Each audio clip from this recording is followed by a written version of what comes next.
बिस्मिल्लाहिर्रहमानिर्रहीम। आप देख रहे हैं मेरा फेसबुक और यूट्यूब चैनल रफाकत से आपसे मुखातिब हूँ। अच्छा जी, झूठी एफआईआर्स, ये है मेरा मौजू आज का। झूठी एफआईआर्स थानेदार के लिए तो जस्ट एक रेवड़ी होती है कि वो ये पकड़ो रेवड़ी और ये लो जाओ। आगे उसने जाके किस तरह फेस करना है, उसके घर के हालात के ऊपर उसके किस तरह असरअंदाज होती है, उसकी हालात ज़िंदगी और उसके फैमिलीज़ के ऊपर उसका क्या असर पड़ता है, ये काम एसएचओ का सोचना नहीं है। उसका काम है झूठी सच्ची एफआईआर दे के फारिग करना। आगे काम फिर वकील का है, फिर तारीखें हैं, फिर वहां पे जाके फोटो कापियां कराते रहो। ये पाकिस्तान का जो निज़ाम है। अच्छा, फिर अगर इन केस अगर आपके ऊपर ऐसा कोई वक़ुआ हो भी जाता है ना, तो अगर आप कहते हैं कि हम इसकी दाद रसी के लिए कि जनाब ये झूठी है और हमें ये साबित करने का मौका दें कि हम इसको साबित करें कि ये झूठी है, तो आपको मौका भी नहीं देंगे और मौका भी इतना ज़लील करके देंगे कि आप वो कोशिश ही छोड़ देंगे। ठीक है? अभी मैं आपको मैं बात तनकीद बराए तनकीद की नहीं कर रहा हूँ। कहते हैं ना कि एक बंदा किसी इदारे को टारगेट करता है जी, किसी पुलिस वाले को टारगेट करता है। नो, मैं आपको वो चीजें प्रैक्टिकल बता रहा हूं जो ये हम फेस कर चुके हैं। इधर सेक्टर G42 में एक वकूआ हुआ हाउसिंग वालों के साथ। तो हाउसिंग वालों ने देखा कि यार ये काम तो हमने करना है, तो ये बंदे तो काम करने देते नहीं है। उस वक्त कोर्ट का फैसला भी नहीं आया हुआ था, तो इनको अंडर प्रेशर कैसे किया जाए। तो उन्होंने फिर एसएचओ को बोला कि इनके ऊपर एफआईआर दे दो। एफआईआर का बोला उसने, तो यार एसएचओ साहब को काम तो चाहिए था ना कि वो उसकी थोड़ी तस्दीक करते कि आया जिसकी मैं एफआईआर दे रहा हूँ ये वकूआ हुआ भी है या नहीं हुआ। तो उन्होंने एफआईआर दे दी। अच्छा जी, हम चले गए वापस के, चलो जी इसकी इंक्वायरी करवाते हैं। उन बंदों ने कहा कि हम इसकी इंक्वायरी करवाते हैं और जाके कि ये वकूआ नहीं हुआ। उन्होंने एप्लीकेशन दे दी जनाब जाके एसएसपी ऑपरेशन को। उन्होंने आगे से, अभी आप ये सुनते जाएं, जरा सुनते जाएं, मैं जो ये बता रहा हूं हूँ बहू बिल्कुल सेम कहानी है। एसएसपी ऑपरेशन साहब ने कहा, उनके बंदों ने, उन्होंने कहा जी ऐसा है कि ये काम आपका एसएसपी इन्वेस्टिगेशन का है।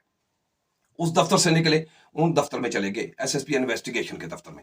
वहां पहुंचे तो एसएसपी इन्वेस्टिगेशन के दफ्तर में इनका रीडर था या स्टाफ अफसर था, कोई भी एक हवलदार बैठा हुआ था। उसने एप्लीकेशन ली, ऊपर लिखा कुछ डायरी नंबर और कहा ठीक है जी। 4 दिन के बाद पता किया तो उन्होंने कहा जी आपकी एप्लीकेशन चली गई है एसएसपी सदर सर्कल को। वहां से निकले, फिर वहां चले गए। जब वहां पहुंचे तो उन्होंने इधर उधर फाइलों को आगे पीछे किया तो मालूमात हुई, तो पता चला कि जी वो एप्लीकेशन फॉरवर्ड हो गई है जी डीएसपी सदर को। ठीक है? अब जब डीएसपी सदर के बारे में मालूमात की है ना, उनके डीएसपी सदर के एक स्टाफ अफसर है, अफजल उनका नाम है, उन्होंने फोन किया कि हाँ जी क्या हुआ, वकूआ क्या से हुआ, कि हमने कहा जी ऐसे ऐसे। उन्होंने कहा ठीक है मैं एप्लीकेशन पढ़ता हूँ और पढ़ के मैं फिर आपको बताता हूँ। उसने बंदे ने फोन बंद कर दिया। 3 दिन गुजर गए, बंदे ने दरखास्त नहीं पढ़ी। 3 दिन के बाद हमने दोबारा फोन किया कि जनाब वो एप्लीकेशन आपने पढ़ी है कि नहीं। उसने कहा जी एप्लीकेशन पढ़ी है, एप्लीकेशन आपकी आई थी डीएसपी साहब के पास, हमने ये फॉरवर्ड कर दिया एसएचओ के पास। सुन रहे हैं ना आप? तो अब हम समझ गए कि जब एसएचओ के पास जाएंगे तो एसएचओ ने तो काम गलत पहले किया हुआ है, वो कैसे ठीक मानेगा अपनी गलती? कैसे मानेगा कि मैंने ये गलत नहीं हुआ है? वो तो कहेगा मेरा गलत हुआ है। तो सवाल ये पैदा होता है कि इन लोगों को खुदा का खौफ भी नहीं है।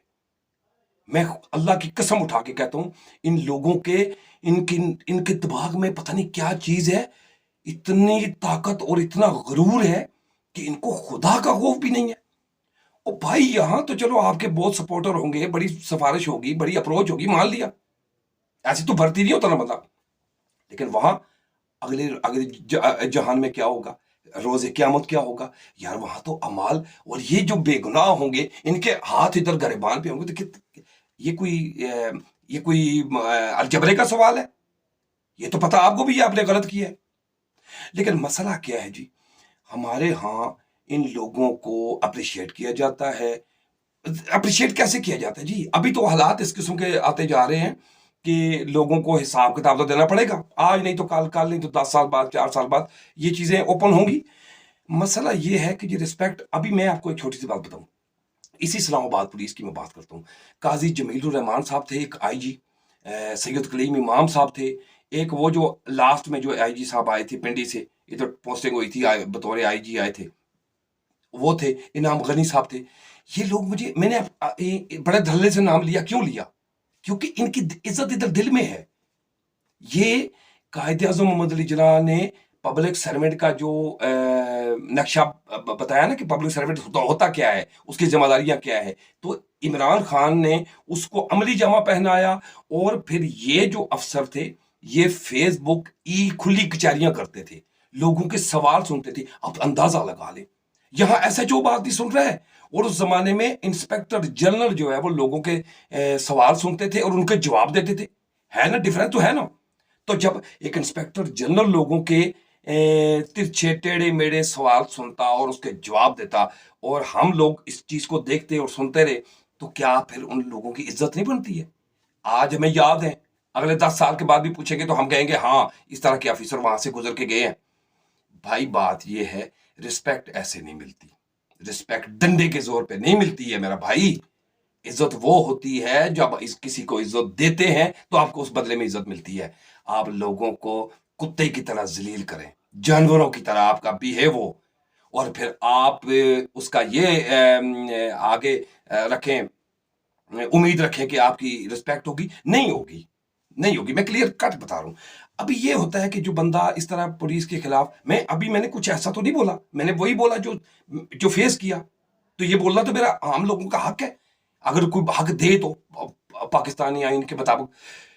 تو اب یہ کیا ہوتا ہے کہ پولیس پھر ان لوگوں کی چکر میں پڑ جاتی ہے، ان کے اوپر مزید جھوٹی ایف آئی آر ہیں، ان کو کسی نہ کسی کیس میں پھانسنا اور ان کو کسی نہ کسی کھڈے لائن لگانا، کیونکہ ان کو پتا ہے کہ یہ بندہ ہمارے خلاف بول رہا ہے. اور بولنے کی بات تو آپ کر رہے ہیں بھائی، اگر آپ مجھے ایلیمینیٹ کرنے سے، اسیسنیٹ کرنے سے اگر آپ کا مسئلہ حل ہوتا ہے تو پھر تو کر دیں، آپ کا مسئلہ حل ہو جائے گا. لیکن اب یہ ٹرینڈ چل چکا ہے، اب یہ چیز ہونے والی نہیں ہے. 1 سال بعد، 2 سال بعد، 4 سال بعد آپ کو جواب دہ ہونا پڑے گا. یہ میں آپ کو بتا دوں. کیوں کہ ہم مہلک ہتھیار پتہ ہے کس کو سمجھتے ہیں؟ وہ جو ایٹمی ہتھیار ہیں ہم ان کو سمجھتے ہیں. لیکن میں سمجھتا ہوں اس 4G کو، اس موبائل کو میں خطرناک ترین مہلک ہتھیار سمجھتا ہوں. اس کے سائیڈ افیکٹ بہت برے ہوتے ہیں. اور میں آپ کو چھوٹی سی گزارش کروں کہ لوگوں کے دل جیتنے کی کوشش کریں. یہ سب ہو سکتا ہے، یہ سب ممکن ہے. اگر آپ کسی کو عزت دیں گے تو ہو نہیں سکتا کہ آپ کو بدلے میں عزت نہ ملے. تو میرا بھائی بات کرنے کا صرف مقصد یہ ہے کہ لوگوں کی داد رسی کریں. یہ بیسیکلی یہ لوگوں کے ٹیکس ہی جمع ہو رہے ہیں. ٹھیک ہے. آج بھی میں نے ایک ٹویٹ کے جواب میں اپنا بل جو ہے نا وہ ادھر پوسٹ کیا، ادھر پیش کر کے میں نے بتایا کہ میں 960 روپے میرا بل میرے بجلی کے بل میں آیا ہے. تو میں آپ کو کیسے اجازت دوں گا کہ آپ یہ پیسے ادھر ادھر لگائیں؟ نو. اگر آپ بطور پبلک سرونٹ بنیں گے نا تو یقیناً آپ کو عزت ملے گی. یہ میں آپ کو کلیئر بتا رہا ہوں. کیونکہ کبھی پھول کے بدلے میں پتھر کبھی بھی نہیں آئے، یہ تو کبھی ممکن ہی نہیں ہے. اور نفرت کو کبھی نفرت سے جیتا جا ہی نہیں سکتا. نفرت کو ہمیشہ محبت سے جیتا جاتا ہے. جی اگر آپ کو میری بات پسند آئے تو ویڈیو کو شیئر کیجیے گا، اور آپ کے فیڈ بیک کا انتظار رہے گا. دعاؤں کے التماس. پاکستان زندہ باد.